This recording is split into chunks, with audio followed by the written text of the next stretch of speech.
Welcome to Business Line's State of the Economy podcast, where you'll find insight, analysis, and the story behind the numbers. Hi, in this edition of State of Economy podcast on defense, we have with us our guest, Mr. Ashish Rajvanshi, CEO, Adani Defence and Aerospace. Ashish is among young CEOs of a large defense company, which is also relatively a young player if compared with other leading private entities in the military industry. He joined the Adani Group in 2014 and grew up fast in the company with multi-dimensional exposure to head Adani Defence and Aerospace. Under his leadership, the company has forged strategic collaborations with credible partners in India and outside, with MSMEs and startups to build capabilities that foster indigenous expertise. Let's hear from Ashish what else he has done. Thanks, Ashish, for coming to our podcast. To start with, can you tell me growth of Adani Defence and Aerospace in the last 5 years? Where did it all start, and how did you approach navigate this whole difficult sector? Thank you, Dalip. Appreciate you calling me on this podcast. So let me briefly start. This started with the big transformation which Honorable Prime Minister kickstarted under the campaign of Make in India. For the first time between 14 and 18, the whole country was mobilized to focus on how to create indigenous capabilities and do job creation within the country, not only for defense, but for other sectors also. And the over-dependence which the country was having on the import of goods, whether it's in automotive, in defense, anyways, even today, semiconductors and high-tech industries. So how do we start transitioning towards leveraging our own people, leveraging our own setup and infrastructure, and give India what India deserves? So under that campaign, one thing was very clear, that with 60 to 70 billion of imports happening in defense, this is going to be an important priority for the Indian policymakers. And you combine this with the push of the Adani Group. When we talk about the vision of nation building, the two things came together in a synergistic manner. So the top-down push from the policymakers under Make in India and the focus on nation building for Adani. And based on this, what the chairman wanted was, why don't we see how can the group support the national priority of Make in India in defense? And that's where the journey started in 1819. The early days was anyways difficult because one, the alignment between the policymakers, the forces, and the OEMs was taking place, or what it means to do things in India. At the same time, starting late, because there were other peers in the sectors who have been there for 30, 40 years. So it took a bit of time for the stakeholders to accept that a late player can also participate in this difficult area. And since then, the first task at hand was what shall the priority be for us, because we didn't want to be a me too player in the sector. And identifying those capability gaps, working with the stakeholders, was the key focus for the first 6 months. At the same time, building knowledge in terms of what's happening in this technology-focused domain in the global market was the other element on which we worked on. And the third was getting the right team on board, because you may have the vision, you may have the technology, but if you don't have the people, the vision will stay on the paper. So that was the starting point, and then we just build upon that foundation year on year, capability on capability, to stand where we are today. What specific sectors you are focusing on and looking to expand? One of the key gaps, Dalip, which came out was with 15,000 kilometers of land border and 7,000 kilometers of naval border, how do you ensure India has a robust intelligence, surveillance, and reconnaissance capabilities? 80% of the challenge which any country faces is due to the intelligence failure. India has been doing an excellent job in the last many decades based on the network of the foot soldiers, the intelligence agencies which are in place, and how do you complement and supplement their efforts with technology? So the first area which we focused was unmanned systems. And unmanned was a new concept, relatively new concept, at least in India in 1819. That one is from a technology perspective, how do you have these autonomous systems which are doing the job which was traditionally performed by manned platforms, and more importantly, accepting that they can be used in a mission critical environment also took a while for the country to appreciate. We were the pioneers for unmanned segment, and we'll do a deep dive later. But to your answer, then from there we also went into AVACs, which are the early warning systems, where Adani is the partner to DRDO on the core development of AVACs for India. And the second part beyond ISR was once the breach happens, how do you protect your borders, both the land and the naval, with the right kind of ammunitions, artillery guns, the counter drone systems, and provide those state of the art equipment to your infantry and to the frontline soldiers they can feel comfortable with. The third part was it's not only about selling the equipment, but also maintaining, repairing, and providing that comfort that every time a failure happens, it doesn't need to go back to a different country and be down for the next 6 to 9 months. So these have been a couple of areas Dalip, the group has been focusing on, but going deep and developing capabilities is more important than going too broad, because when the market is growing, everything looks like an opportunity. But if we don't have the right focus, nothing materializes. So, before getting into the specifics, Ashish, I would like you to tell our reader what is the volume of business of Adani Defence and Aerospace in the overall Adani Group business. Offhand, can you tell us? See, what we have, the way we are structured, we have these 10 listed entities. The key is Adani Enterprises, which has been acting as an incubator to the new businesses which Adani gets into. So the way we are structured is, for example, in the last 5 years, we have got into airports, data center, ANIL, which is our flagship entity for hydrogen manufacturing, and say defense. And all of them are being incubated under Adani Enterprises. So as a policy, we don't report the financial numbers separately, and they're all reported as part of the listed entity.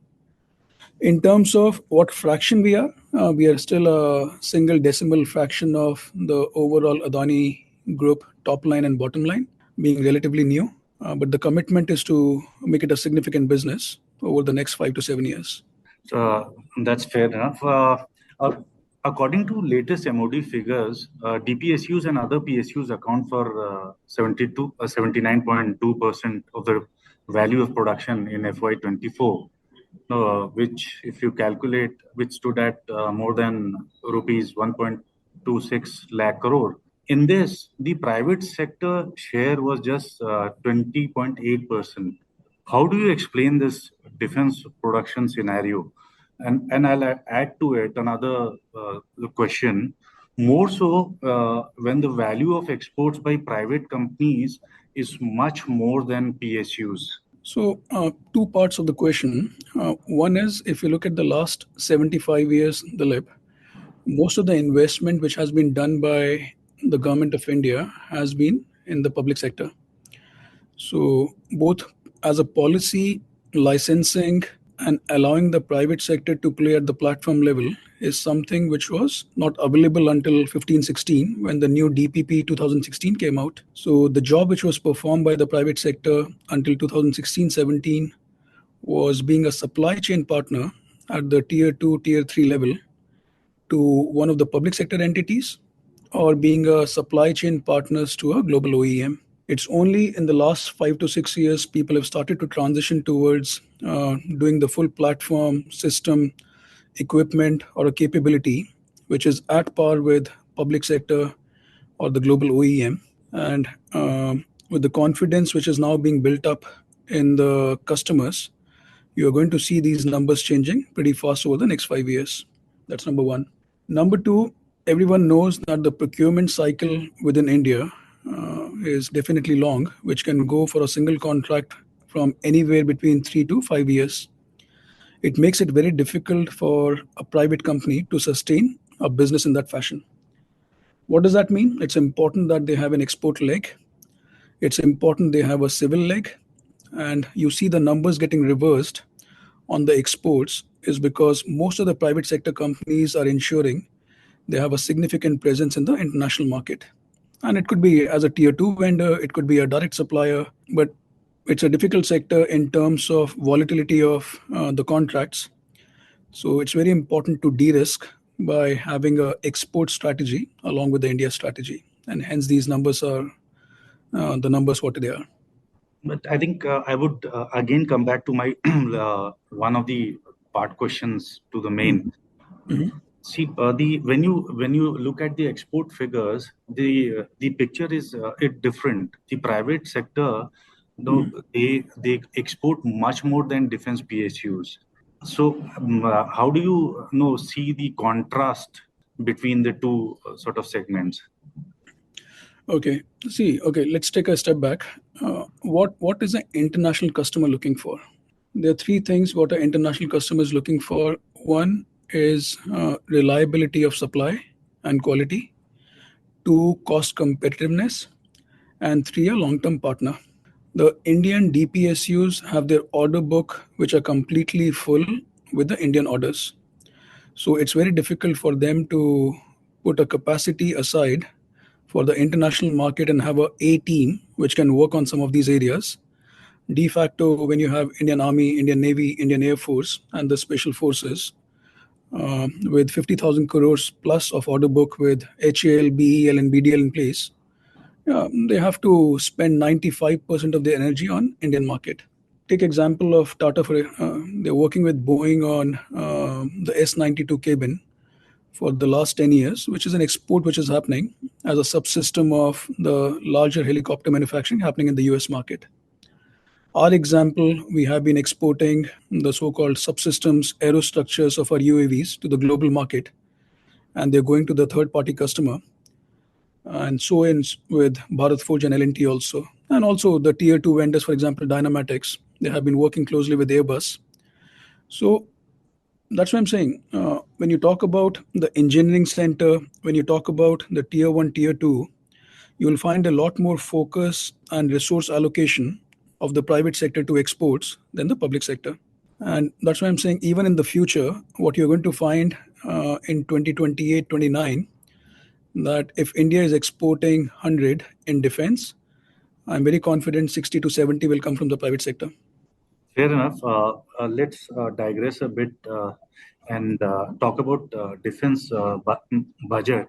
So, what are your expectations from the defense budget? What policy changes will further provide the required impetus to the sector, in your view? See, one of the best things which was done in the budget of 2022 and followed up in 2023 was a very clear demarcation of what is going to be procured from India versus the global markets. So the first time this happened in 22, the number was 68% domestic procurement and 32% international procurement. And that 32% was also based on the ongoing programs which were committed by the country. But the best was it actually gave a good impetus to the domestic industry. That 68% will happen from within. In 2023, a similar number was maintained, which became more 70-30, domestic versus international. The expectation this time from especially the private sector, is how even that 70% number can be segregated between the public sector and the private sector within India. I think the time has come because in the last 3 to 5 years, there's a vibrant ecosystem and participation and commitment which private sector has exhibited. And if the government can actually reciprocate by saying of the 70%, 50% will come from private sector and 50% will come from public sector, that will really help build the confidence of the industry participants. That's number one. Number two, we don't have any consequence management on not utilizing the budget completely.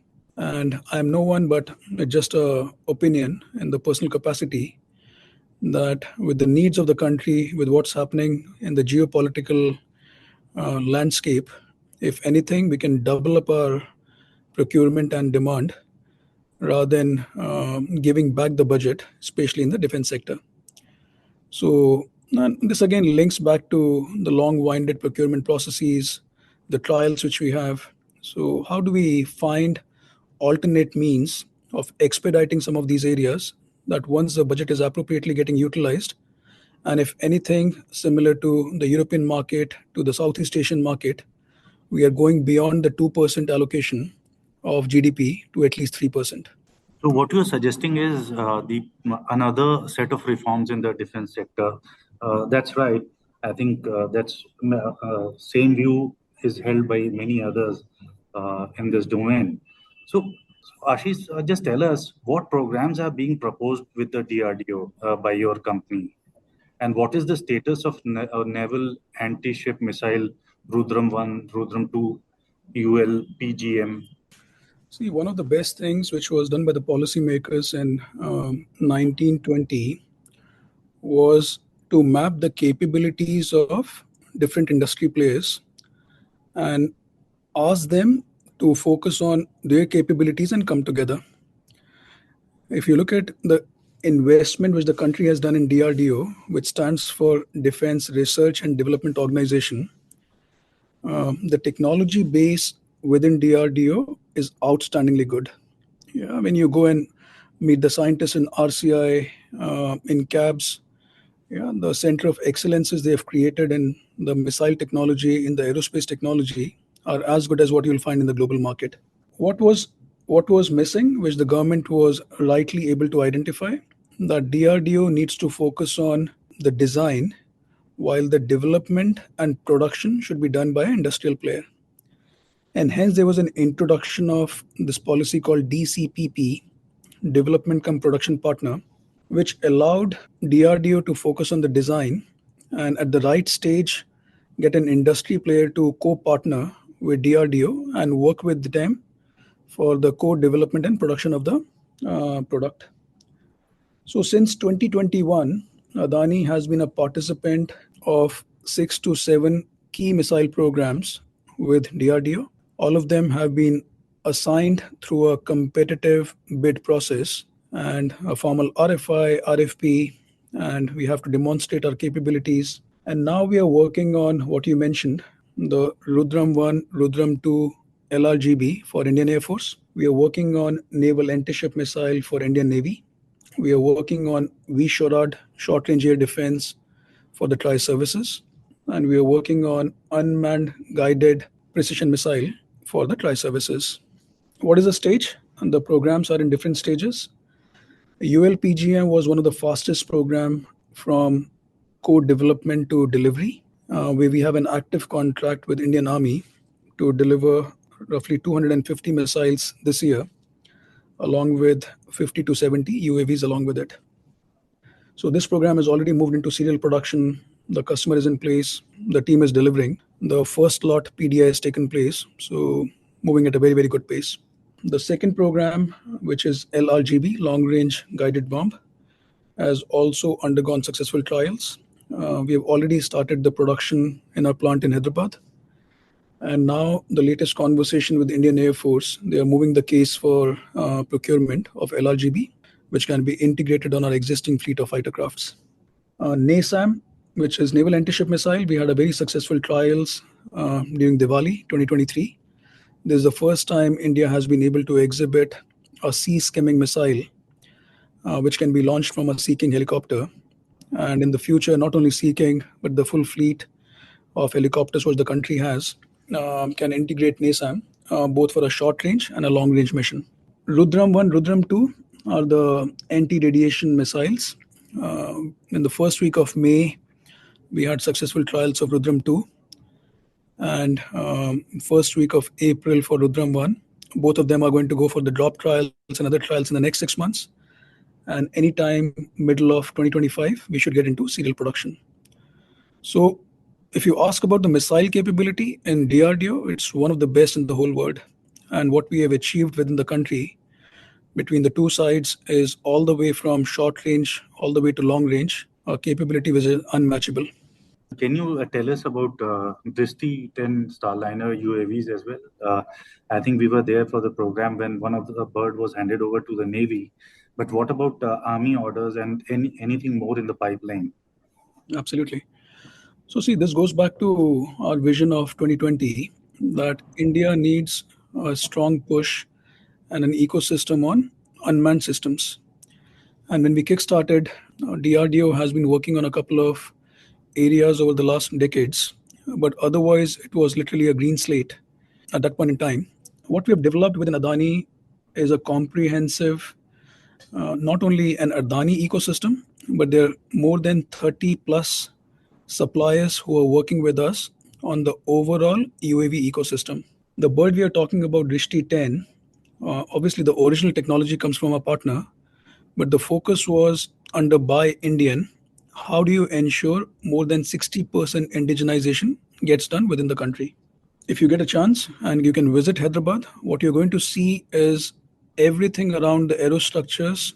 What comes into the plant is the carbon fiber, and what goes out is the full bird, including the fuselage, the V-tails, the wings, and the radome from our own facility. The second important part is the GCS and the GDT, which is getting done as part of our supply chain between Bangalore and Hyderabad. And the avionics, we have a company, our subsidiary Alpha Design, which is working on avionics along with Autotech in each of these areas.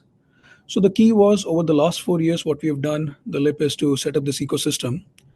And since we started with the top of the range, what we call the male class, a bird which can go up to 10 kilometers in altitude, carry 450 kgs of payload.